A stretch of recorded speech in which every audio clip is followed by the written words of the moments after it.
Are you on the edge of your seat? Because we're about to sound off with Kevin Williams, covering today's latest trends in location-based entertainment. Brought to you by the LBX Collective, your community to connect, engage, and inspire. All right, everyone, let's buckle up.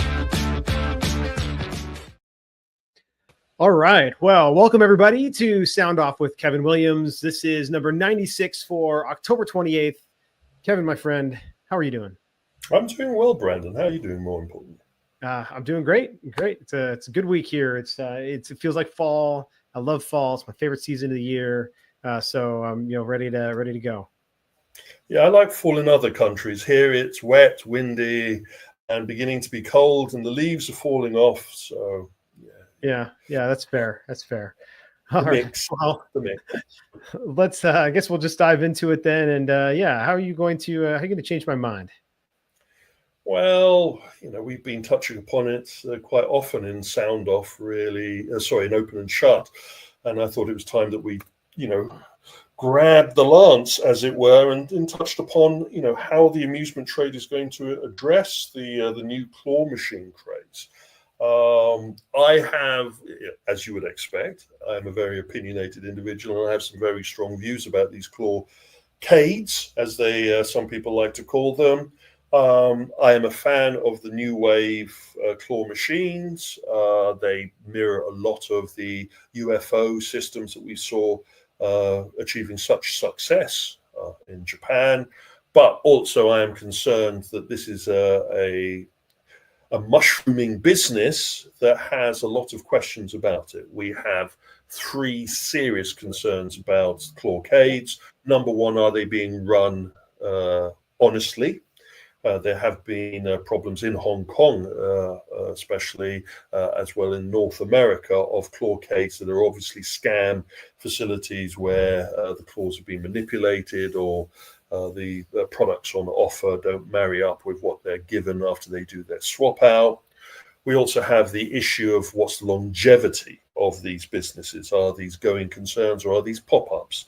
Should we be treating them as fly-by-nights or as part of a permanent amusement business mix? Because if they're just fly-by-nights and pop-ups, then their disappearance will have an impact on us permanent entertainment facilities. And finally, how much is our trade embracing these new operators to our business and getting them to follow all of the bylines and product requirements that we feel are essential for the prices that we give our guests, or are they just skirting the law and hoping to make a quick buck? Those are my points, Brandon. Yeah, I mean, I think it depends obviously on the country, the culture of the country that you're in as well. I think my big concern here is where these are going in. Often we see a clawcade going into just some beat down shopping strip mall shopping center area of a rural town, because the real estate is cheap and somebody got a couple of cranes and they're throwing them in there. I think my biggest concern is those, mostly because are they the new wave crane machines? Maybe not, probably not in some of those cases. Two, how are they being operated? But three, just the amount of foot traffic. This really needs to go into a high foot traffic area in order to be successful as a standalone operation. It should be really augmenting additional entertainment, F&B, hospitality experiences that are in the area. And so I think I just get more concerned about where we tend to see these popping up. Obviously, the ones that are going into high traffic shopping malls, and I'm talking about here in the US, right? So different culture in other countries, but here in the US, if it's not in a high traffic shopping mall or really high traffic shopping center, especially those that attract the demographic that is interested in the IP that's in the cranes, I think that's where I see concern. A lot of investment, there's a lot of saturation happening, and we're going to see a lot of closures over the next few years. And that is my concern, that it's a boom-bust approach, away from the chains that have established themselves. And some of those chains are doing active business. It's the short-term, hope to make a quick buck, and then disappear overnight kinds of approaches that I think hurts our industry, because that impacts all of us who are operating facilities if a failure takes place. there's also something to be said about how these entertainments fit into the bigger picture of the evolution of the location-based entertainment market. Is there a place for a new kind of mixed-use entertainment facility built around soft play, built around new wave crane machines? Our friends at Unis feel that that is the case with the development of their Emoji World concept, and they've already rolled out a number of sites based on that. Bright lights, strong branding, and a very strong customer ethos is a good thing to see in any industry and any brand operator. It's just that we also need to be mindful of the less competent of the Clawcade operators that are popping up. Yeah, absolutely. All right, well, coming up after the break, we will dive right into the trends. Intercard is the only cashless system designed, developed, and manufactured all under one roof. They introduced cashless technology to the amusement industry and have been leading the way for over 30 years. Cashless systems from Intercard increase customer spending, guest satisfaction, and boost revenues by up to 30%.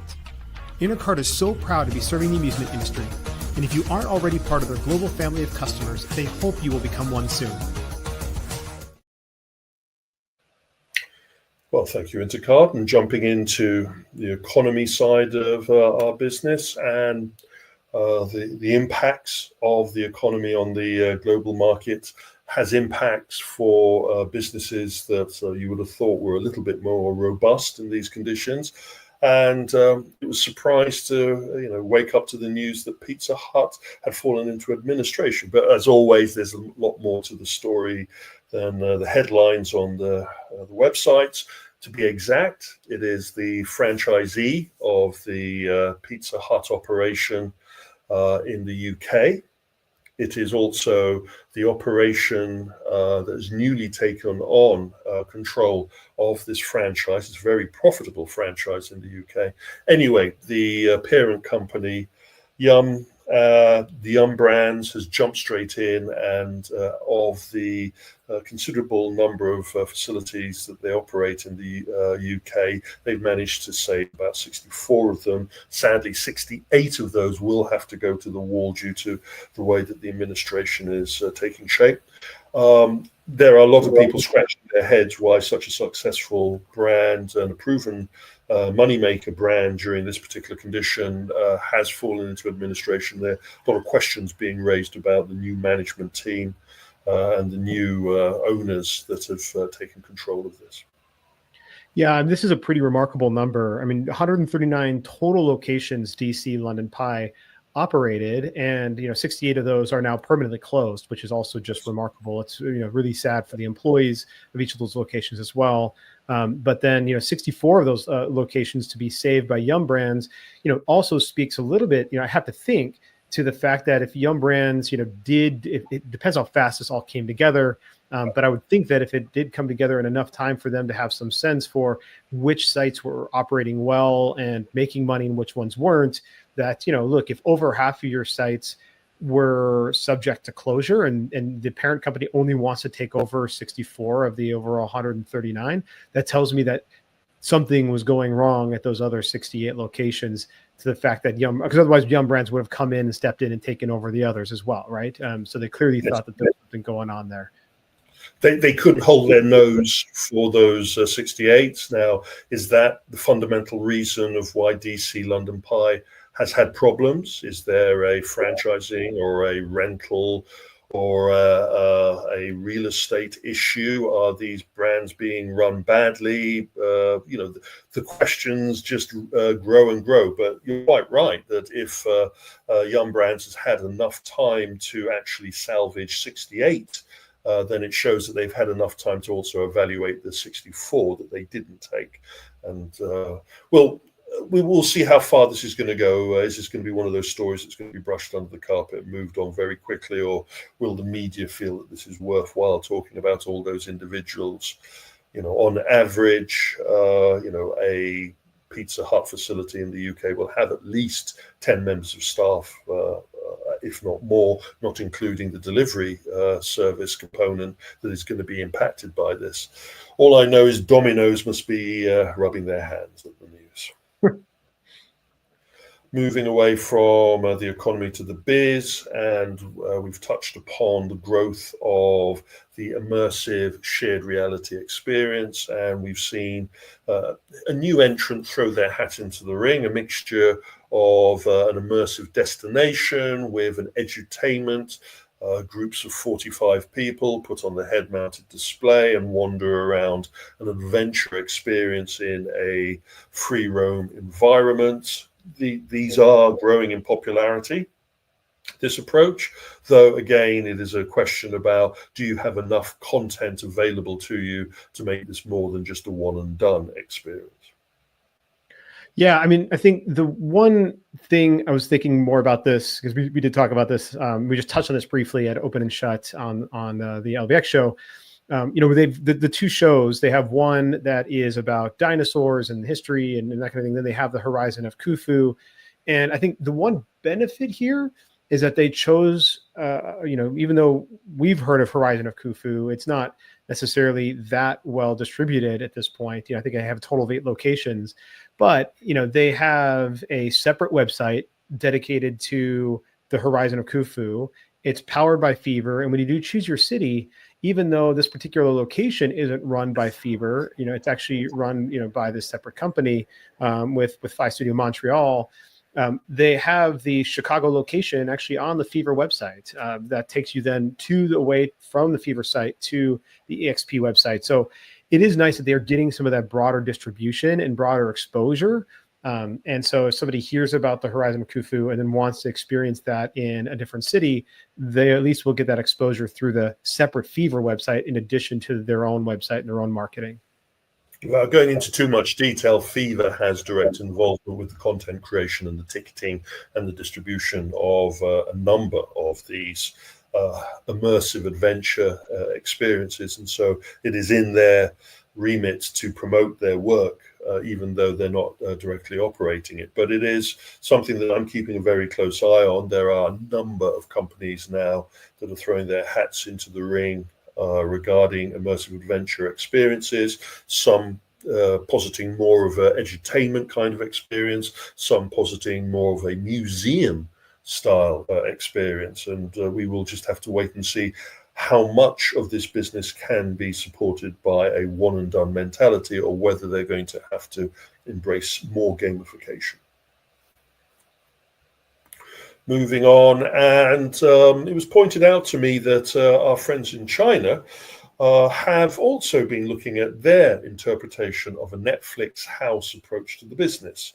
I missed this news originally when it broke back in March, but Ikey, hopefully I'm pronouncing that correctly, is Ikey is the equivalent to Netflix in China. They have a video streaming service. They also have a lot of social media components, self-curated content, as well as licensed content. And they decided to launch or break ground back in March on a facility. We're not sure on the exact size, but this is a multi-unit, multi-experience environment. Not all of it is indoors, some of it will be outside, and it is offering a interactive experience with holographic components and amusement. There's talk about mixed reality being deployed in this. So, they've gone through the lexicon of all of the trendy immersive buzzwords from the XR department, and they've added them, put them in a blender and spat out this. It looks like it is an interpretation of the Wonderverse or the Netflix house kind of approach. It is, again, transmedia. It is a company that is very well known, very well positioned in media content creation in the streaming landscape, now pivoting towards having a physical representation of that brand. The Disney model writ large, but again, it will be interesting to see how much this facility is depending on what I would call XR technology to immerse their audiences compared to some of the other venues that we've talked about.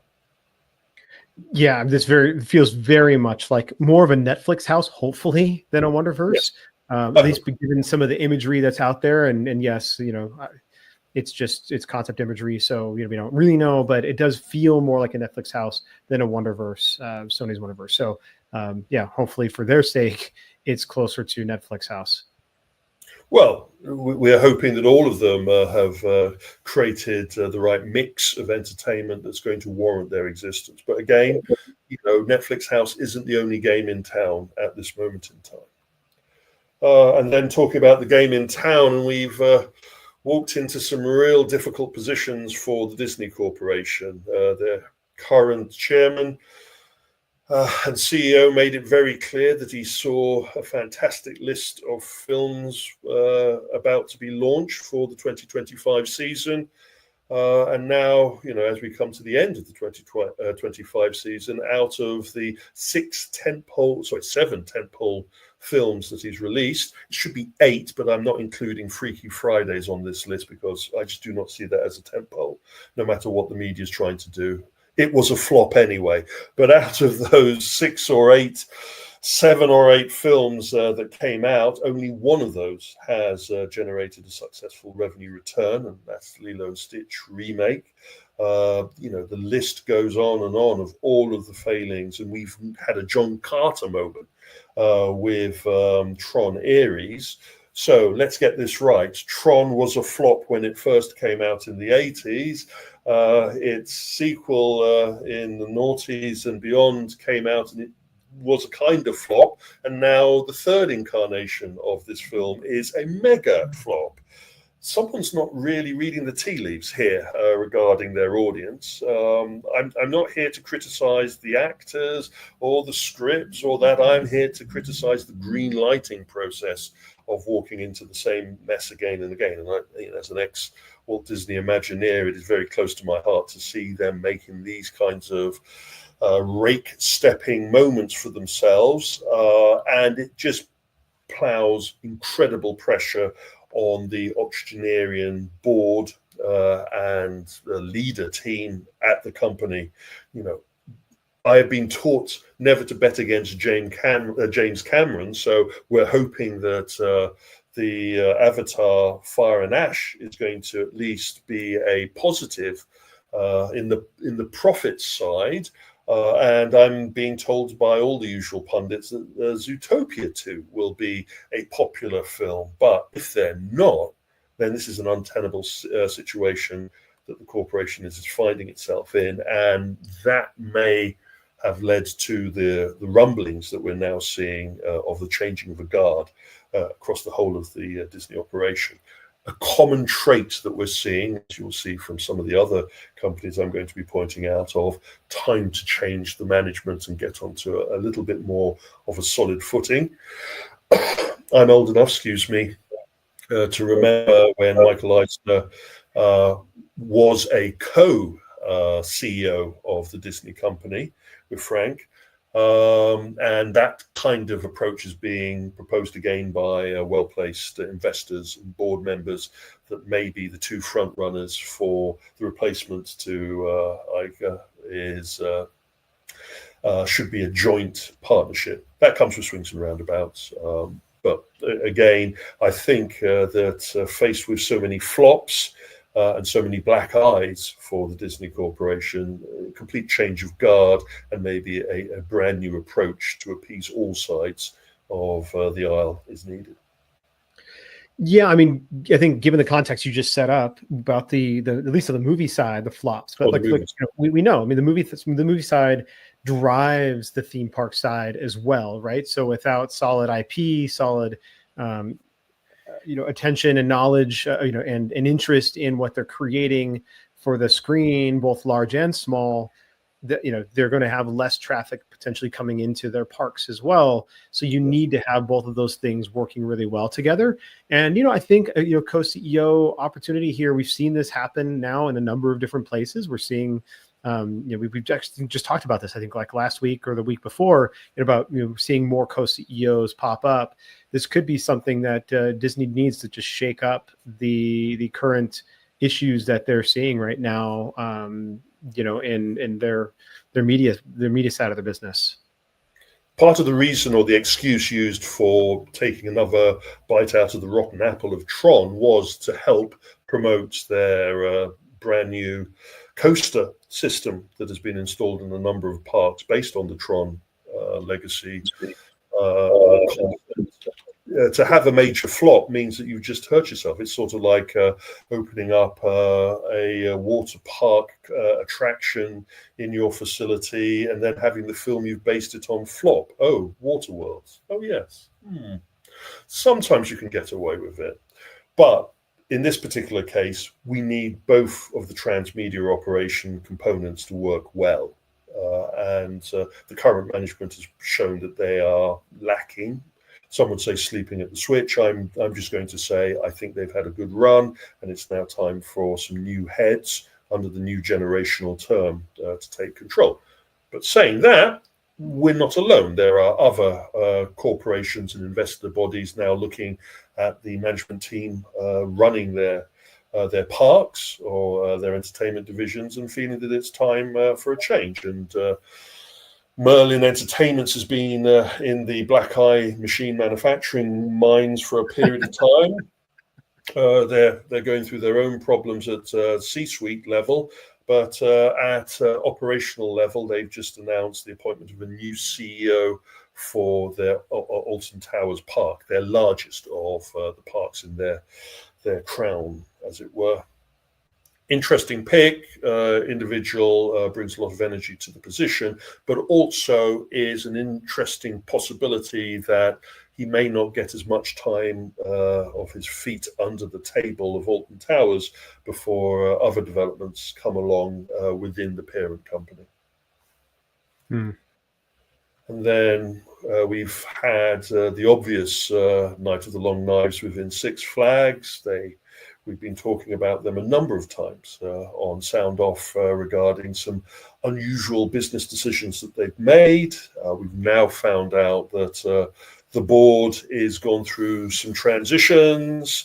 Some new blood is being brought in, and some of that new blood is actually coming from the investor side. So literally having the watchdog keeping an eye on the board to see what the hell's going on with the operation. Some of the people that are exiting, we've now got transparency to their resumes. We've suddenly found out that the people involved with the Cedar and Six Flags merger didn't come from a park and entertainment background, but they came from an investors and banking background, which may explain a lot of the issues that we've just been going through. I'm not saying that just because you come from that background, you can't offer benefits to a major theme park operation such as this, but this is an unwieldy monster to try and run if you're making it up as you go along. And then one of the latest of the transitions, we've got a new CEO within the five-star parks. We've been talking about five-star parks and attractions during a couple of open and shuts regarding some of the changes that they've gone through. Some of the acquisitions they've made, which have raised an eyebrow, so we say, and some of the offloading that they've been undertaking after that. Well, anyway, it would be interesting to see the new CEO who's been risen through the ranks, who actually comes from Main Event. It'd be interesting to see how he brings his unique style to the table. Yeah, I mean, this one is interesting, and it is 10 brands, but they have a lot more than 10 brands, 10 locations, right? So it's 10 brands, but I think they're pushing 50 locations now across all of their brands. Yeah, about 57, 58, I think, if I right. And then we also see them using some of their brands as expansion vehicles, so opening up new locations. Right? We just talked about a Craig's Cruisers recently. They're using the Malibu Jacks brand to take over a facility and then rebrand it as a Malibu Jacks. So they're leveraging now some of these brands and IP that they're beginning to create and use that to reshape some of the locations that they're targeting. They were But a new CEO may come in with a brand new approach in the changing market. We will have to wait and see. We're at that point of merger and acquisition and repositioning, and one of the surprise announcements that we had beginning of the week was the acquisition of the Gamebox chain. Now, this is about 11 facilities in the Netherlands and in Germany, entertainment, and they've been sucked into Weltmerger, who are, they're no slouch themselves when it comes to facility and resort operation. And it is part of a European land grab that we've been seeing, or I've been charting for the last 3 years, of key corporations looking at the mid-scale location-based entertainment, amusement resort kind of business, rather than the large theme park resort LBE approach. And I wouldn't be surprised if this acquisition will be met by an acquisition of another of the groups of entertainment facilities that are now finding themselves vulnerable to acquisition, or if you're one of the board members, a positive position to be in if you want to trouser some large amounts of money. Yeah, so these guys remind me a little bit more like an FEC group. Excuse me, FEC group, FEG group. Well, I guess I'm being redundant. Yeah, I preferred the FEC system. Yeah. But FEG, in that they actually operate, they have some of their own standalone locations, and they're really more arcade operators, right? So they have standalone locations, then they have locations that they operate inside of other amusement parks. So they're operators of these, and probably do rev share with the particular locations. And then they also are they run all the gaming inside of the Center Parcs locations throughout Europe as well. So they're actually a much larger group than we even really know, because again, they tend to operate these things behind the scenes. They go by names of Game Town, Game City, and Game State. So now they've acquired the Game Box, so it kind of fits their game concept. But this feels to me a little bit more like they're trying to make that shift into competitive socializing beyond just pure arcade players. They're broadening their appeal. We've been following the Game City and Game Town brands because they've been expanding and, as you say, being deployed as entertainment offerings into other people's facilities as a secondary entertainment revenue stream. So it's an interesting land grab. And as you say, it is leading towards when are they going to be opening up their holy moly facility, which we have to expect that all of these companies that are expanding their LBE and FEC placements are also looking at a competitive socializing, a social entertainment mix to add to their bundle for diversification, all important transmedia. Talking about mergers, acquisitions, and partnerships, and one that caught a lot of individuals by surprise. I'm not claiming to be a genius, but we had seen our friends at Netflix and AMC at least toying with closer relationships. This extended to the point of a Netflix film series is now going to be shown in AMC cinemas for the Halloween period. And they're hoping that this is the beginning of a beautiful relationship, as Bogey would say, where you're now able to turn around and say, we're making high quality streaming content. Some of that streaming content will be made to a level which will be suitable for release in cinema.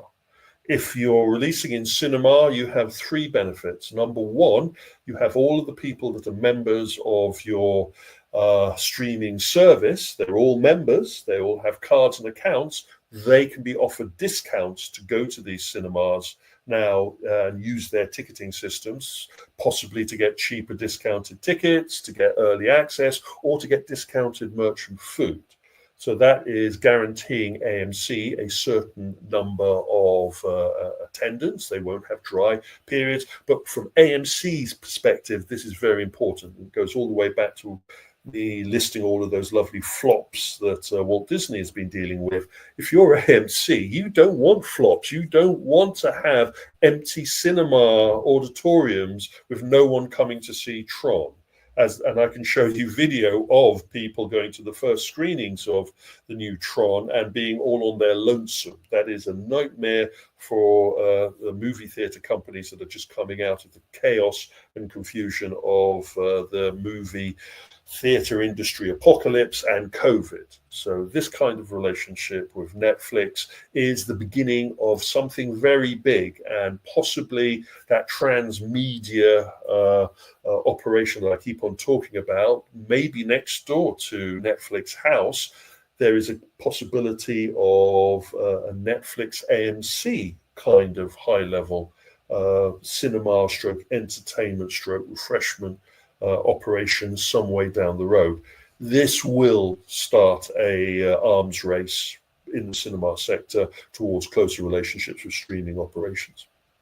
Yeah, I think the one thing that stands out to me that's interesting is the fact that you have now what is effectively a movie studio making very close ties with a particular singular movie chain, a movie theater chain, right? So this is very unique to AMC. And so, your Cinemarks and your others and, the others that are out there aren't going to have access to this Netflix. So great move on AMC perspective, but, will we begin to see other types of studios making, interesting deals like this with other movie chains? So is this the beginning of a trend, or is this just a one-off brilliant business development deal that somebody between Netflix and AMC put together here? I wouldn't be surprised to see other movie theater chains doing a deal with Netflix. They will threaten, I am sure, a little bit more transparency from NATO towards how this kind of deal warrants, because no one wants to lose out on possibilities of successful films. But it opens up the nasty possibility for the Hollywood studio operation that one day they may wake up to the numbers in Variety and box office, and one of their films will not be in the top slot regarding best generation of box office, that it may be a Netflix spun out series premiere or a closing episode that wins the bums on seats. And always remember, the cinema industry is not about how many bums you get on the seats, but how many of those bums are holding popcorn, soft drinks, and chocolates. This is very important, and I think this is a smart move by AMC, and this could be a very big move for Netflix. As we've already touched upon, they are definitely on a roll regarding bricks and mortar representation. Yeah, absolutely.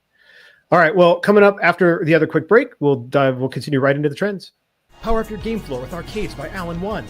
Whether it's perfectly pouring drinks in Dr. Pepper Soda Slam, grabbing official Butts on Things plushies, or defending cities from attack and missile command recharge, Alan One has something for every venue and arcade floor that will delight your guests. Each game is also enhanced with Major League Esports, a free app that tracks player top scores and brings guests back to your venue for more. Visit alan-one.com to learn more. That's alan-one.com. Moving straight into the tech trends, and here we go. We're talking Netflix yet again, continuing their relationship with immersive entertainment based on their IP through their partnership with Sandbox VR.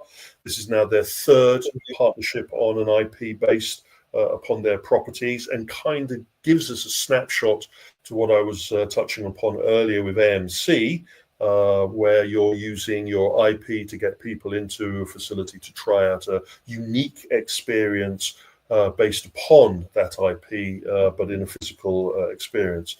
The Stranger Things franchise has proven a strong one, both in branding and now it is being applied to the game side. Whether this game will be as successful for Sandbox VR as has been their Squid Games, the two versions of the Squid Games virtual reality experiences that they've created, we'll have to wait and see. I haven't had the chance to play this. I hope to soon. And then fundamentally, of course, it's the big question. This is just, again, another of the products that we can expect to be able to play when we go to Netflix House. Yeah, I mean, this is good timing, obviously, to be releasing another Stranger Things game right as the Stranger Things final season is getting ready to come out here in the next few weeks.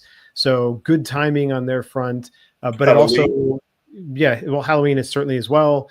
And timing is only as good as your marketing and awareness. So ideally, Sandbox VR is doing what they need to in their communities where they're located and they have this particular attraction or this experience, and they're getting that out there, and they're doing something to do some cross promotion to make sure that they're getting the people in the door. They're pushing it heavy.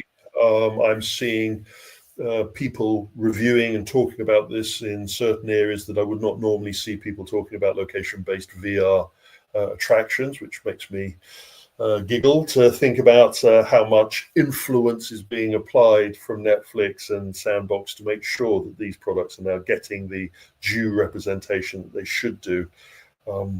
We will look forward to seeing the numbers of ticket sales that this particular product has generated. Well, I think it's the trifecta.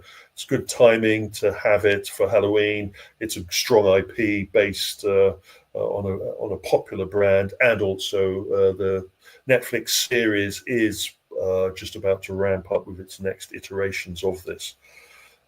It's as if some marketing person has actually thought about this for a change. Moving away, and one of those things that I always find difficult to place is talking about the Japanese amusement industry trade events. A couple of decades ago, I would have led a presentation like this with what's happening in the Japanese market, but sadly, due to what's happened in the Japanese amusement sector and their focus on the consumer side rather than the commercial side, it isn't what it is. But that said, they've moved their traditional show from February to now November. The beginning of November, we will see the holding of a 2-day event in Tokyo under the Amusement Expo name, just so it can confuse everybody who has to also go to Amusement Expo in America, but they don't care. And we have representations from all of the key service providers and Japanese amusement manufacturer factories. They also have a public day on the second day, which is focused on live stage performances of music from the games and from popular brands. And Konami, Sega, Taito, and Bandai Namco will all be strutting their stuff upon the stage from their music team. A little rundown of products that are worth mentioning. Adam will be going into this in much more detail, but I just wanted to quickly touch upon it. Star Horses is the traditional card collector, have your virtual stable of horses to win games. It's been very popular as a big medal game machine in Japan. It was popular in the West as a card collectible system until various reasons meant that it just wasn't replaced anymore, even though it was still very strong. And now Sega has released a new mini version for more amusement and younger hands. And I would be interested to see if that type of product, given the right representation, would work in the Western market. It is the 40th anniversary of the King of the Claw machines. UFOs developed the concept, which is being mirrored by the new wave claw machines that we were talking about earlier. And Sega is one of those instrumental in establishing the UFO catcher business. And there's a possibility of the latest My music rhythm game will be at the show, with the understanding that we in the West now are starting to import the music machine. Sega Amusement International has this month started the process of selling the music machine, specially translated for the Western market, and has already seen some very strong uptake of that. Our friends at Bandai Namco will be there. They have jumped upon the IP licensing for their brands. So they have a one-piece, both a medal machine as well as a test your strength, beat them up style unit. Interesting approach. The concept of this skill, strength, digital machine. Now, I've seen this, this was first launched as a concept by Taito back in the late 80s. Now it keeps on popping up as the evergreen concept. Our friends also at Bandai Namco are going to be releasing the latest in their Wagdan Midnight. This latest version is speed ignition, improved graphics, improved garage of cars to collect, and rumors this is being pushed very heavily in the Chinese market, and that there is even talk that it might get a Western representation, though, as Adam will attest, getting information from Bandai Namco America about if that's a possibility is a big no-no. And they also have a music game, which we can go into a little bit more detail closer to IALPA. Konami, they have a beat them up, test your skill digital machine, which they've been having on test. Super Punch Mania builds upon their Punch Mania original brand property. They have their music machines that they're going to be pushing at the show, as well as some other titles, but they're very low key about new products rather than pushing the established chain brands, and all of the manufacturers at the show seem to be taking on that attitude. Our friends at X Arcadia, they have the latest in their game series. They're finding very strong following from their core audience, and this is an important show for them of the year, next after going to IALPA. And then Taito, well, they haven't even dropped their trousers yet about what they're going to be bringing to the show. It's just a coming soon logo. I'm sure they're going to wait for the very last minute, but we know that they have at least 2 new videos that they're going to show, which should be of interest, but we'll have to wait for a later sound off to go into the details of that. Just to wind up, and I've just completed a couple of Stinger reports and a couple of entertainment social arenas, and the last of our social arenas touches upon an interesting area of the market, which I thought just share a little bit of the thought process in compiling this. The gun game, the shooting game, has been an important part of the amusement, the carnival, and the fairground market. It can trace back its history from archery competitions at markets, back in the 1600s. We have always seen test your skills through shooting being very popular, and during the 40s and 50s, the shooting galleries became even more popular, courtesy of the development of the 2.2 bullet round and a simple weapon operation from Moses Browning to be able to shoot these forever and be robust and relatively accurate and profitable. The gun shooting experience hasn't gone away. It's just that we've moved from using real bullets and real paper now to the digital move. And our friends Namco, before they merged with Bandai Namco, created one of their first key successes that helped them to establish themselves as an amusement company, and that was Shoot Away back in the 70s. And it was electromechanical, so there isn't a full color projector hidden in that box unit at the front. It's a very simplistic projection unit moving a mechanical lens that represents the clay as it flies through, and then through some clever calculations and using a light gun receptacle, as soon as you make a hit on the screen, then the lens flips to the broken version of the clays. It was a very simple system, very popular, used a full-size recreation of a shotgun, and was a big hit in Japan as much as it was a big hit in the West, and went on to sire a number of sequels.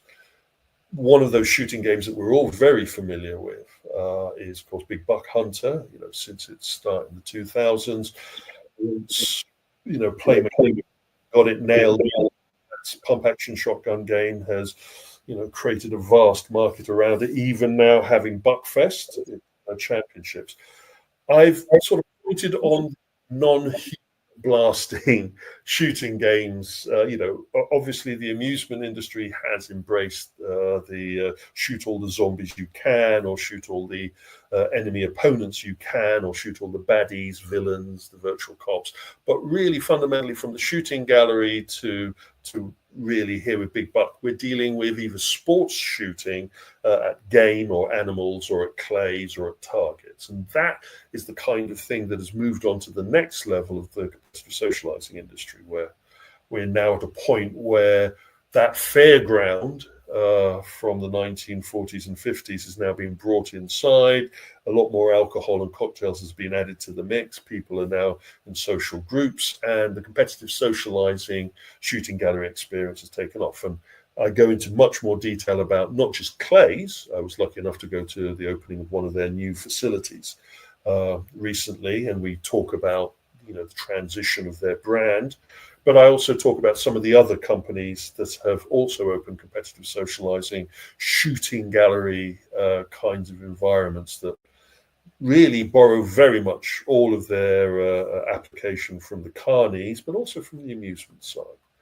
And if you're going to want to go full circle from the creation of the shoot away machines, standalone entertainment system, we can all jump now to our friends at Game Vault, who've just launched Hot Shots, which is a 2-person shotgun game shooting at a large screen, though no electrical mechanicals here. This is a full color scale projection system supported by touchscreen, so you can select your games, but also you can order food and booze. And this is a package that venues that are thinking about adding a competitive socializing element to their facilities can now also jump on and have not just a beer pong, not just to have AR darts, not just to have duck pin bowling, but they can have a shooting gallery component. And it kind of gives us a rough idea of where the technology may change. The people that are paying to play don't really change that much in